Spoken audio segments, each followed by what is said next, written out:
this year we've got Caitlyn Battaglia and Matthew Crompton coming up to deliver our latest findings. Caitlyn is a manager within Nielsen's beverage alcohol practice, where she supports Nielsen's initiatives and thought leadership across beer, wine, and spirits. And Matthew is a client director for Nielsen's CGA division, and he's responsible for the implementation of their on-premise services in the U.S. Together, they're going to tell us all about the Taproom boom. So come on up, Caitlyn and Matthew. Big warm welcome for them.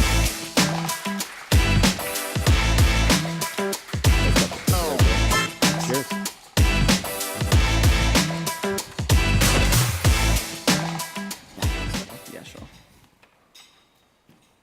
Okay, so thank you for the introduction, Chris, and good morning all. It's great to be here. It's such a great event, Brewbound. Very, very brief intro, and Caitlyn will do the same. So I'm Matt, as Chris mentioned, all the way from England via Chicago. That's where I'm based now. And yeah, all we do is the on-premise at Nielsen CGA. So brew pubs and tap rooms are a topic very close to my heart, and hopefully we're going to shed some really interesting stats on this phenomenon.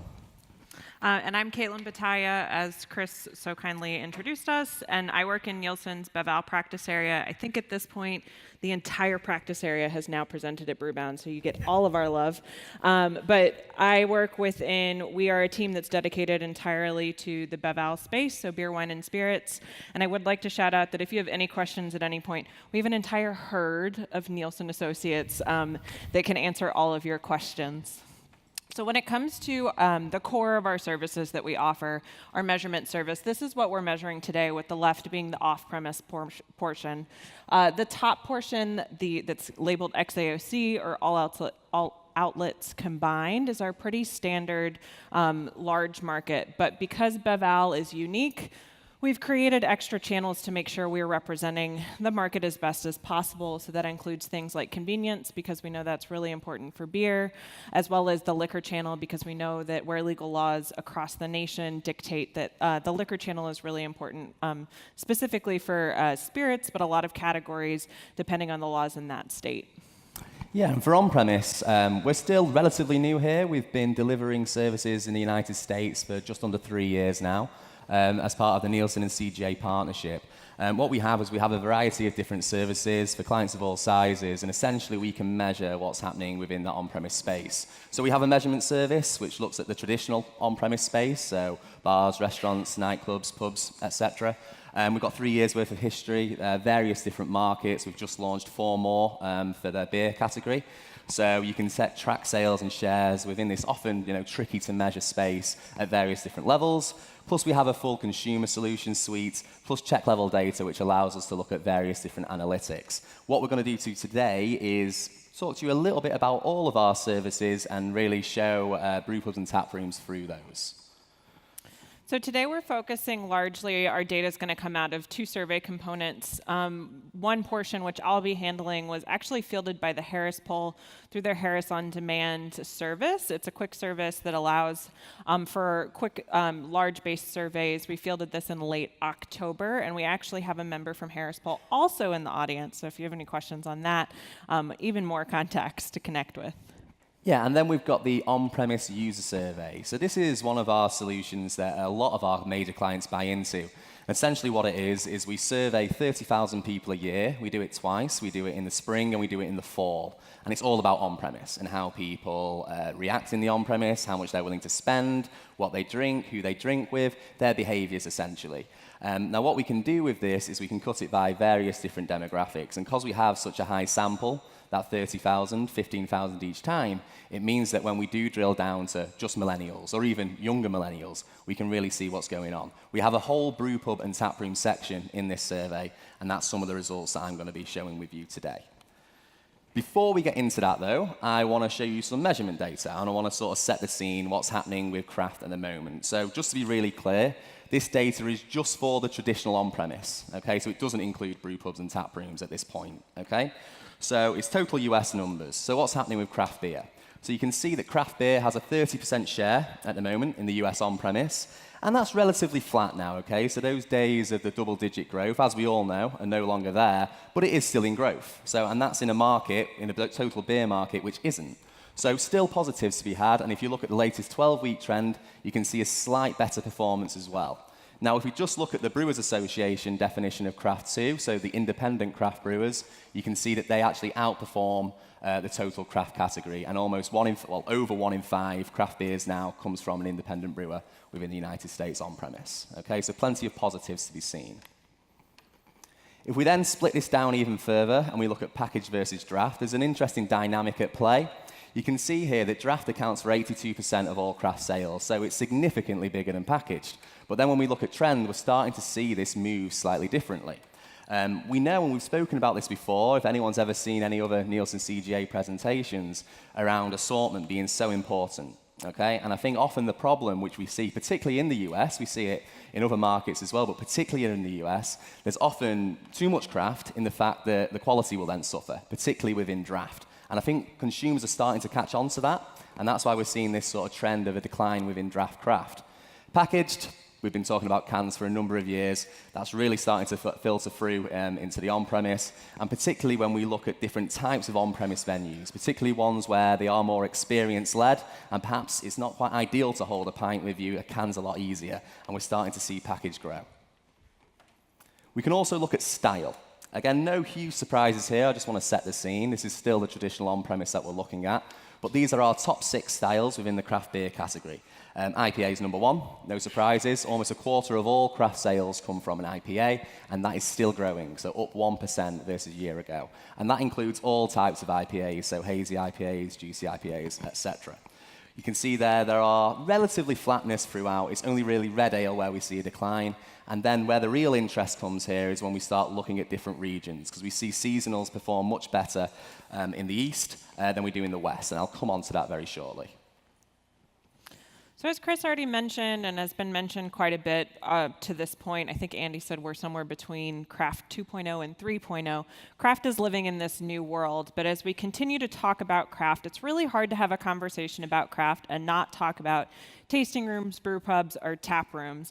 You see them in the headlines. They're still really relevant today within the craft space, and we want to spend some time today to talk about tasting rooms and tap rooms and their role, but also that broader idea of craft culture and what is craft in general, and is it more than a tasting room, and how do you utilize that to really optimize what is craft? And before we get fully into brew pubs and tap rooms, I just want to sort of really bring this up, that the on-premise that we have now, it is very much evolving, and it is very different to what it was perhaps 5, 10 years ago, or even shorter than that. And it really is millennials, I don't particularly like the term, but particularly younger millennials who are really driving this. And people are using their on-premise visits for something completely different. I've got a few stats on the board there which sort of show where people are going, which is slightly different to your traditional on-premise. Brew pubs and tap rooms, obviously, that's what we're here to talk about. 23% of millennials have visited one. And then you look at things like grocerants, so bars within supermarkets, brewery tours, and game-based bars. So it's all about the experience. There's going to be a common theme running through this presentation, and that is experience is key within the on-premise. To really drive consumers in. We know that people are going out less, but when they do go out, they want a better experience, and often they're willing to spend more money for that. And not only are they willing to spend more money, but they're willing to talk about it as well. So through our partnership with Social Standards, we were able to measure conversations related to tap rooms, specifically for social media, specifically through Instagram is what we're looking at today. If you look at the bottom left-hand corner, you can see when people talk about things that are happening at tap rooms, experiences, as Matt mentioned, are really some of the things that are growing when you compare it to a year ago. So not only are people seeking experiences, but they can find those experiences in tap rooms, which Matt's going to speak to later. We also see some of the trends that we inside the industry are seeing in our media press coming through in Instagram conversations as well. Particularly, I'm going to highlight hazy. Everybody knows that juicy hazy New England, haze craze, whatever your favorite coin or term is something that's a really hot topic, and it's always gratifying to see that consumers are picking up on that as well in their conversations. We also see trends from broader beverage seeping into craft drinkers' drinking habits. So we actually asked craft drinkers, were they drinking more or less of a variety of beverages compared to a year ago? These are the net results. So anything that's positive means more respondents said they were drinking more than were drinking less. Anything that's negative means more respondents said they were drinking less than drinking more. And what we see is a lot of the topics that have already been discussed at the conference are really coming through in drinking trends. So health and wellness is something that's come up. If you look on the far right-hand side, you'll see that craft drinkers are trying to cut back on their traditional soft drinks that they're consuming. But when we move to the left, we can see that healthy alternatives like sparkling water are actually growing. So you can see health and wellness trends manifesting themselves in beverages. And it's not just something that's impacting moderation to alcohol, it's specifically craft beer. It's something that's happening across beverages, and this is a great place to find inspiration. Things like kombucha, which is growing, and a boozy bucha or an alcoholic kombucha is really a great opportunity to capitalize on multiple trends that are happening within the industry. Okay, so let's look at brew pubs then and tap rooms. The main reason why we're here, and like I said, it is a topic close to my heart. I think there's some fantastic venues out there. So let's really quantify how often people go. So this is all from our survey, all from the on-premise user survey. We asked around 15,000 people. We've got just under 3,000 who all said that they went to a brew pub. So 15% of consumers have visited a brew pub in the last 3 months, but perhaps more importantly, 42% of them have visited more this year than the previous year. I'm going to start looking into the reasons why and how that affects the traditional on-premise. If we actually then cut this by different age groups, you can clearly see there that it really is the younger population who are driving this. But of course, it's important for all age groups, so it's vital to know how you can appeal to different people within those different age groups, whether you are a brew pub or whether you are a traditional on-premise operator and you want to try and compete or complement those venues.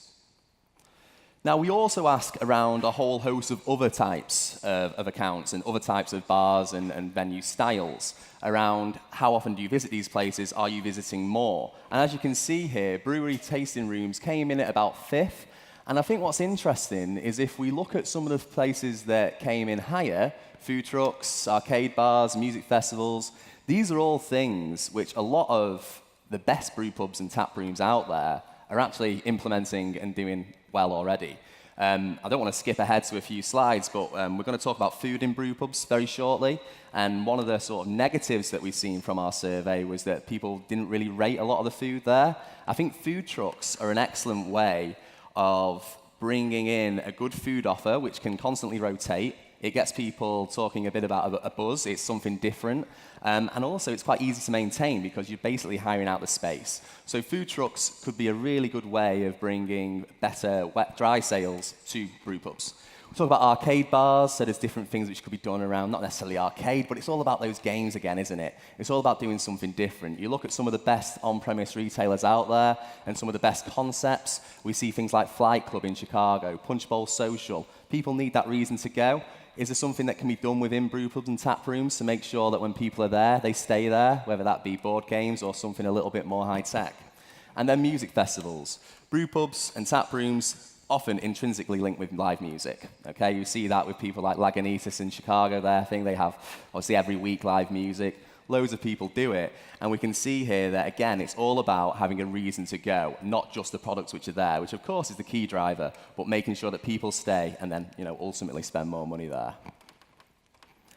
So before we get into the sort of custom questions we did for Brewbound, I just wanted to sort of go into a little bit around what brewpub visitors want. And it's clear to see that it's not just one size fits all, okay? You do have to have different tactics for different areas.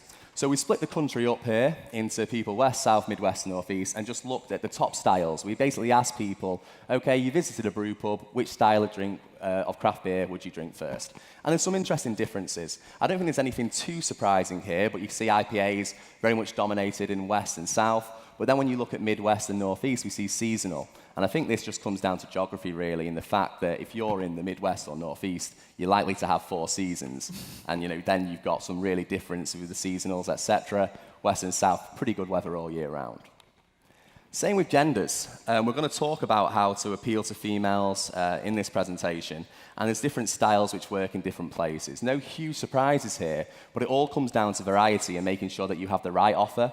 So it's not just IPAs, it's not just Pilsners. There's things for all types of people. And you can see there are certain styles which over-index for females, certain styles which over-index for males. So what we did, every time we do the survey, we always offer a chance to put custom questions in. And because we've collaborated with Brewbound for this presentation, we added some specific ones exclusively for this. So all the stuff I'm going to show you now is the first time anyone's seen this, so it's hot off the press. We added 3 questions, all about brewpub taprooms. So they are, which of the below statements best describe your visits? Which of the following influences your decision to visit them? And then, perhaps, which I think is probably the most interesting one, which of the following are reasons you would choose not to visit a taproom? So we've got some interesting results to show you. The first question is all around why people visit, okay? And it's all about variety. We're going to delve into this, but essentially, variety is absolutely key. And it's not just variety within beer, it could be variety within the whole offer, okay? So is there something which could be done more with wine and spirits? We'll come on to that. But it's really important to note that what people want, and when they go to brew pubs, it's not just about we're going to drink the IPA which you're known for. It's all about flights and things like that. And I don't think it's just necessarily variety within the drinks. It can be the serves as well, okay? So half pints, schooners, etc. It's really mixing it up and making sure that people have an offer for all sort of purposes and all events. You can also see some of the other facts on there. Want to learn more about products before I purchase them on the grocery store, and because they know that you can only get that product there. I think what brew pubs do a great job of is making sure there's exclusives. Okay, so exclusives to that account, it really helps drive people in if they're passionate about that particular brewer. When we delve even further into this, we can see that it's really females who are driving that variety. 58% said it was most important for them, 53% for males. The next one, no huge surprises here. So what influences your decision to visit a tap room? Well, to drink beer, okay? So nothing revolutionary there. But I think what is important is the next few. So if we look at the top line, some of the other facts which came about were enjoy visiting an establishment that focuses only on craft beer. So it's all about that atmosphere. We know what craft beer drinkers are like. I am one, we all are, and we're very, very passionate about it. You get on things like Untapped, etc. You want to check in your craft beer, you want to make sure that everyone knows that you tried something new. Being in that environment where everybody is as passionate and knowledgeable as you really helps brew pubs and tap rooms stand out from the traditional on-premise. And I think the people who really drive that are the third point there, staff, okay? So brew pubs and tap rooms, I think one thing they do particularly well is they hire the right people, okay? They really hire the right staff in the fact that they buy into the brewer, they buy into the beers which are there, and they're very, very knowledgeable. They look like the people who are drinking in those venues, and that really helps create that atmosphere. We've also got there around live music and events. We've touched on that previously. And then the last one around, again, it's all about atmosphere, bringing your pets in, bringing your family in, etc. It's a much more family-friendly environment. And if we actually look at younger people, how they viewed this, we can see that those things are even more important for those. So 21 to 34-year-olds, 32% said that they would visit brew pubs because of the events, and 31% said because they can bring family or pets with them. So it really is something which helps them stand out from the traditional on-premise. So the third question, and like I said, I think this is perhaps the most interesting one, is all around why people wouldn't visit a brew pub tap room. So what can be improved? So number one, and quite overwhelmingly, so 10 percentage points more than anything else, was the food offering, okay? So I think with brew pubs and tap rooms, what's important is if you are going to do it, keep it fairly limited, and things like food trucks can really help, but if it's just going to be a token thing, don't bother doing it, essentially. If it's just going to be a token offer, don't bother doing food. Get someone else to do it for you, okay? I think the very best brew pubs I've seen are ones which focus on something. So it might be they just do tacos, they just do pizza. When you see these ones with very sort of extreme menus, you know that the focus is the beer. That's why you're there. So make sure if you are going to do food, you keep it simple and you keep it effective. Second one on there is wine and spirits offering. Now, obviously, this can't be applied to everywhere because there are laws in place with some brew pubs in some states, which means that you can't do this. But it is something that I believe brew pubs are missing out on. When I've been out with my friends in brew pubs myself, not everybody's a beer drinker, okay? Not everyone's a beer drinker, and yes, they can come for one or two. They might be something which is a little bit more suitable to their palate. But eventually, will always become that time where it's like, right, well, where are we moving on to now because I want to have a cocktail, I want to have wine, etc. So I think pairing up with local distilleries, craft distilleries, really could be a great opportunity for brew pubs, tap rooms to extend that even further. And then we really will see competition with the traditional on-premise because that is still where the traditional on-premise wins out. Being too popular and often overcrowded, there's not a huge amount you can do about that. That's probably a good thing if places are overcrowded. And then the last one there, or the last two, pricing, and I find it hard to know what kind of beers I might like. So assortment, I mentioned it right at the start of this presentation. So important to make sure that if you do have such a whole host of beers on, particularly on draft, make it easy for consumers. Make it easy for them. Staff help, but have perfect menus there. People view craft like they view food, like they view wine. Make it easier for your consumers. When we just look at the young age group, you can see there's three things which were even higher on their agenda. The first one was overcrowding, the second one was price, and the third one was intimidation. So again, it comes down to making sure it's easier for people so they're not intimidated. Price is a difficult one because craft beer is an excellent product in most cases, so you don't want to undersell it. So is there a way to help people get some of it for less at a price? Can we do things like half pints? Because, of course, you sell half pints for the really strong beers, but could we not do a lower price for some of the more sessionable beers, which could then hopefully bring more people into the place and not be intimidated by the cost? I'm going to hand over to Caitlyn now to tell you a little bit more about how craft beer, brew pubs, and the traditional on-premise all link together.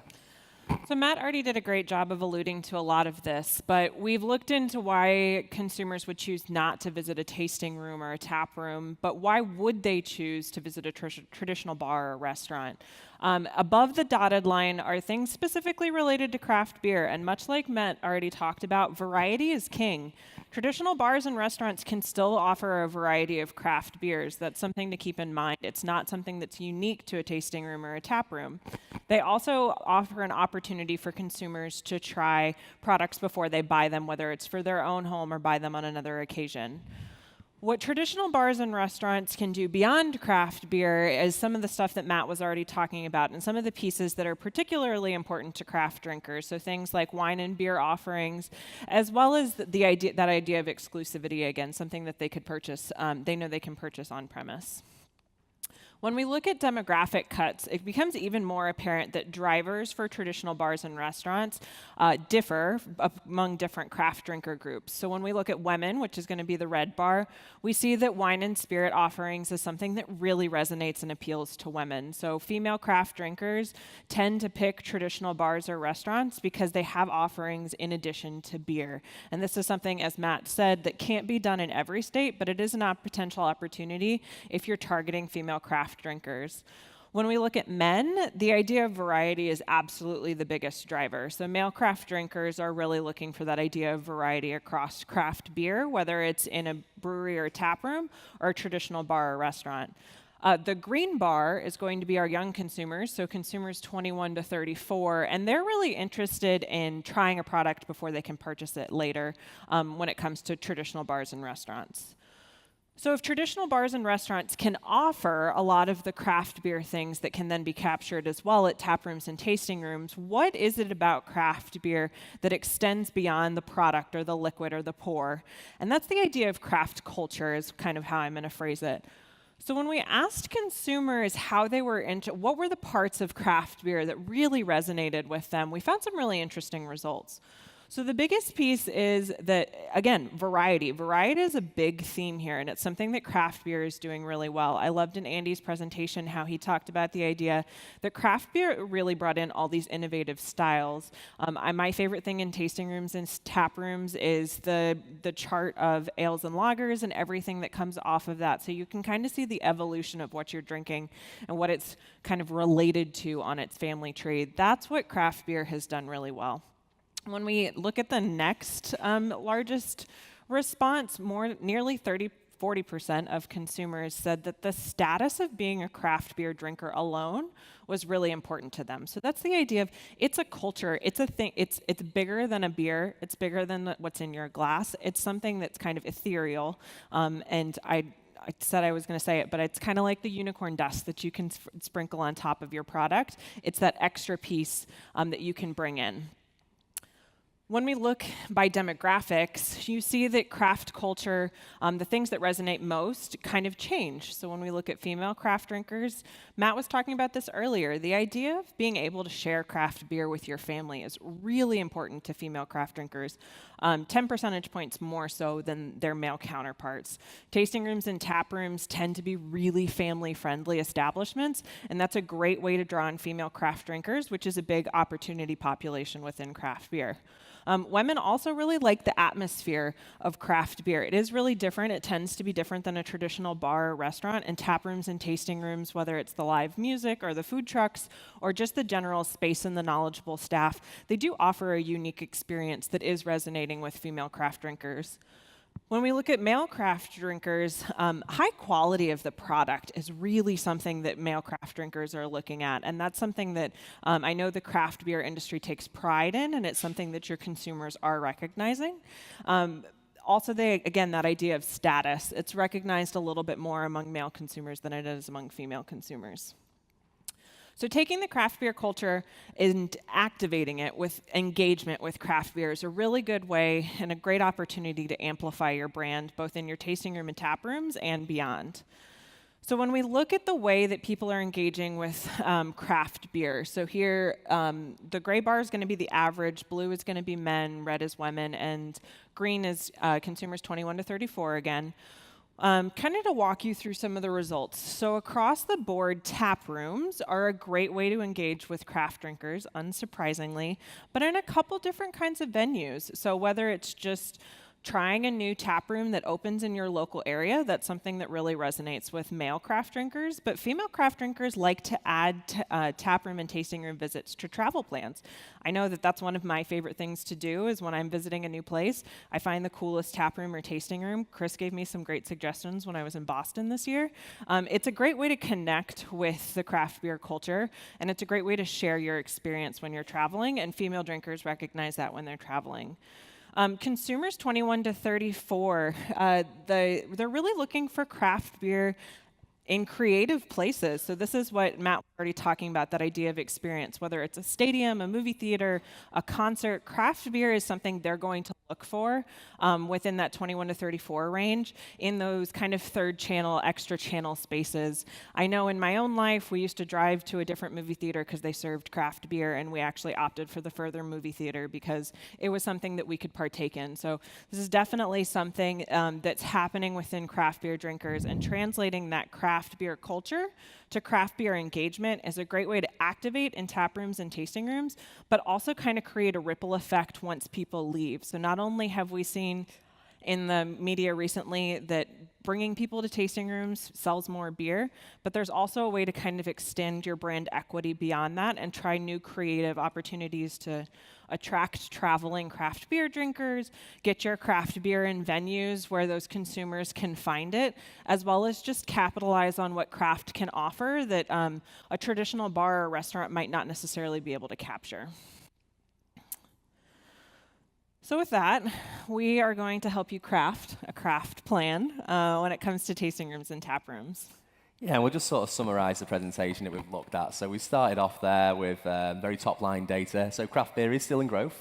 Like I said, you do often read the trade press, and it can be a bit sort of scary sometimes, but it is still in growth, and that's in a market which isn't always growing. So there's definitely positives there, particularly for independent craft beer. We know the styles, you have to have different tactics for different places, okay? So it's not one size fits all. IPAs do still dominate, but there are differences across the different areas.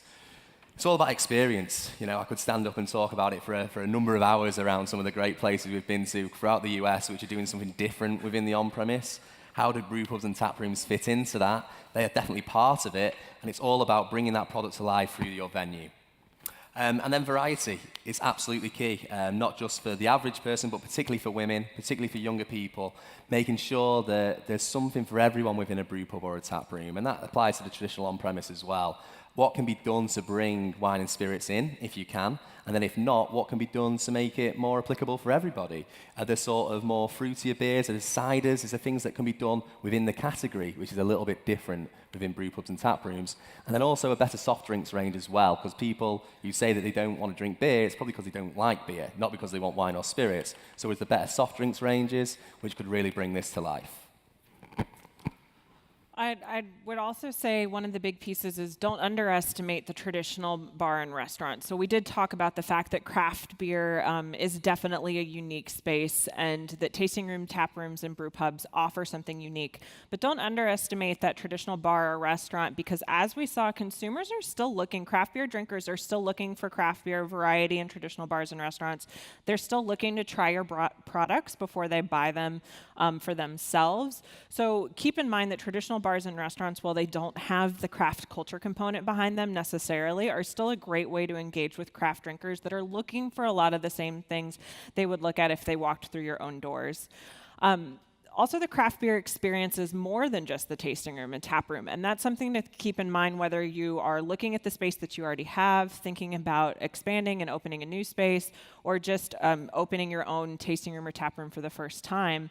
Different consumers are looking for different things. So if you're looking to appeal to female craft drinkers, make sure that your space is family friendly. So that could be anything from being able to bring kids, my personal favorite, being able to bring my 2 dogs. Also, and that idea of atmosphere. You want to craft an atmosphere that really speaks to your brand, your culture, what you're selling. When it comes to male consumers and male drinkers, they're really looking for that quality piece. So Matt mentioned earlier the idea of really straightforward menus. This is a really great way to communicate your quality of your product. When you take pride in what's gone into your product, how you're describing it, this is a great way to communicate the quality of your products through really clear menus that help people navigate what could be an intimidating landscape. And the last piece would be there's a lot of opportunities to engage through non-traditional venues. So don't dismiss the opportunity to put your beer somewhere new or creative, because craft beer drinkers are looking for all sorts of experiences, and they're looking to engage with craft beer brands because it's part of that broader craft beer culture. So things like movie theaters or concert venues, outdoor festivals, live music, all sorts of spaces could be really good opportunities to expand your brand's footprint and create and capture new craft drinkers in a space where, especially younger drinkers, where they're starting to look for craft beer and they're gravitating towards craft beer in spaces that might not have had that as an offering before. And with that, as I mentioned before, there's a whole bunch of us in the crowd, so feel free to ask us if you have any questions during the networking session, but thank you for your time today. Thank you. And I've already gotten a couple text messages and emails from folks in the crowd. All the presentations from yesterday and today we will be sending out to you guys. So if you're taking cell phone photos of the screen or anything, don't worry about that. We're gonna get it in your email inboxes after the show's done.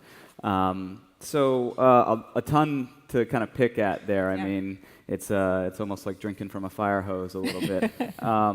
But I guess I kind of want to start with, we seem to know a lot about the way that the millennial drinker interacts with craft beer and the types of establishments that they go to. But do you guys have any insight on kind of that group behind them, the Gen Z or the Centennials? And, do we know how they're going to interact with craft beer and brew pubs? I think that's sort of the big question on everyone's mind. Is like, yeah, it's great.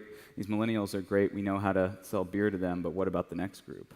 Yeah, and I think there's probably a bigger question at play for 21 to 24-year-olds, because from our survey, we've seen 21% of them haven't been out in the last 3 months for a drinking occasion of 21 to 24-year-olds. So that's quite a startling stat, really, that we're not probably the first age group. If you think that they've been bombarded with health warnings around alcohol, different things all their life, more so than any other age group. And I think it's finally starting to settle in, particularly with what we know about cannabis and stuff coming through as well, the presentations which we saw yesterday.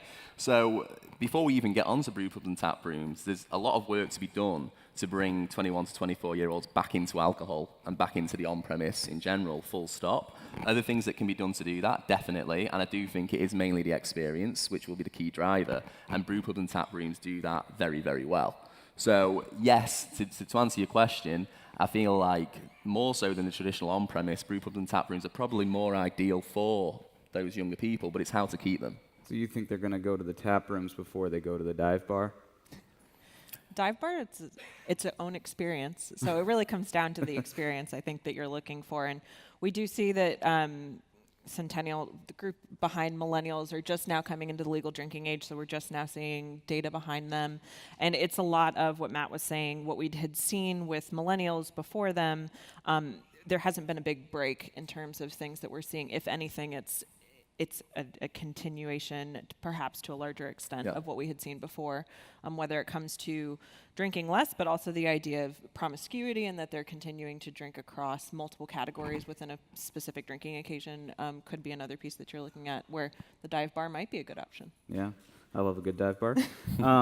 So you talk about the ways that breweries can sort of attract consumers to come to their tap rooms through events and food trucks and things like that. Maybe hosting a small music festival or something. But I mean, that sort of seems like the type of thing that any tap room can do, and it almost encourages, the sort of rotation nation phenomenon that we see in the on-premise. It almost encourages it in the tap room business. Oh, I went to this tap room A this week. I'm going to go to tap room B next week. How can breweries retain those customers and keep them coming back for multiple visits? Yeah, I think it's all about variety. It's all about variety, and whereas in the traditional on-premise, when you constantly move draft taps around, you can annoy locals, for one, who are in there all the time, and it can become a little bit fatigue of the rotation. Taproom, I think, is different. People want that there, and we've seen that from the data. And I think that the main thing for that is there's various different things to get people in to make sure they keep coming back to you. I mean, it's difficult because the craft beer drinker by its very nature is fickle. I mentioned Untapped before. I've got that. The first thing I do is, well, I've never had that one before. I can check it in. And it's the same with brew pubs. You can get through loads by doing that. But if you've got different exclusives, which are just at that venue, or you've got a weekly tapping a new keg or a limited edition, I feel there are things which can make people loyal to it. Because that is one thing which craft beer drinkers are, on the flip side of it, is if they like a brewery, they can be very loyal to it, and like the branding, the sort of merchandise, etc., they can be your walking commercials almost. And I feel like if you get that right, there can be lots to be had there. Caitlyn, do you have any specific tap rooms in your neck of the woods that you visit more than others? Oh, I was actually going to say, I think one of the things, I live in Roanoke, and one of the things that they've done really well is actually kind of leaning into that curve. And one of the newest things that's come is there's actually a hop-on, hop-off shuttle where all of the breweries have kind of connected. And so they're actually leaning into the idea of hopping between breweries, but there's a set map and there's different routes that you can take. And it's this idea that you're creating a Roanoke craft beer drinking atmosphere instead of a specific location, and you're encouraging people to visit multiple tap rooms, but you're doing it in a way where it's already based on the shuttle that you're going to go to another one and you're just going to continue to go. And I mean, my tap room choices are always based on the variety because I don't like IPAs, and so that's, that tends to be one of the big offerings. And so finding a tap room or a tasting room that offers something beyond IPAs is always going to be high on my list. So continuing to trade off of the sort of collaborative spirit that craft beer has exhibited so much over the years is another way to potentially build greater interest in just the taproom business in general. Exactly. A lot of the stuff that we talked about today, family-friendly atmosphere and environment, those aren't things that necessarily are tied to a single establishment. They're more the ethos of craft beer in general, and so there's no reason why you can't capture that and kind of bottle that in an experience, whether it's, it is something like a shuttle or a street pub where you have, like your own craft beer alley or something, and you create connections. You intentionally create connections so that consumers can kind of follow your lead. Yeah. What does the category risk by leaning too heavily on, growing sales in the tap room and focusing too much on own premise as opposed to on premise? Because I guess sort of the fear or the concern would be that if you neglect the traditional bar and restaurant business and suddenly tap rooms are in 5 years not the hot thing that people want to do, well, now you've just lost that business, and Mr. or Mrs. Retailer has said, well, you forgot about us 5 years ago, so why are you coming back asking for us to support you now? How do you balance the two? I think you have to balance the two, and how you do it depends on your brands. But as we saw today, I mean, people are looking for craft beer everywhere. It's not just tap rooms and tasting rooms. They're still looking at looking to try variety, whether it's flights or just trying a couple different beers at a traditional bar or restaurant. So if your beer isn't on that lineup and isn't in that list, there's no opportunity for you to capture that drinking occasion. And so making sure that you do have a good balance, that you create you create a presence beyond just your own space is really important. To your point, not only of if tap rooms and tasting rooms kind of become less trendy, which would be a really sad day in my opinion, but but also the idea that not everybody's going to want to visit a tap room or a tasting room, so you're creating extra consumer base, you're creating extra occasions if you're meeting consumers that wouldn't come to you necessarily. And it purely depends on where your tap room is as well. You know, if you distribute in a few different states, then it's likely that you're not going to have a tap room in every single one. It's just going to be where it's actually from. So to ignore the traditional on-premise would be, I think, very foolish. And like, it's something which needs, because how often would you go to a brew pub having never have tried one of their beers before? I'd imagine that's quite unlikely. And where are you going to have tried it in other traditional retail channels? Sure. I mean, I guess we keep going back to Andy Thomas's presentation, and you think about that bottom line of, nearly 94% of the breweries in this country are making less than 7,500 barrels, and a lot of those companies are going to be taproom focused. And I have this worry that if they stay too focused on selling inside their own four walls, and suddenly taprooms are not popular, well then, they're going to be in a world of hurt when they go and ask for those tap handles or those placements. And maybe the retailer has said, wine and spirits has been treating me well for the last decade, so no thanks. And so it'll be interesting to see how it all shakes out. If you guys have questions for Nielsen, like they said, they have a whole mob here, so go find them. Thanks, guys. All right, thank you. Cheers. Thanks, Chris.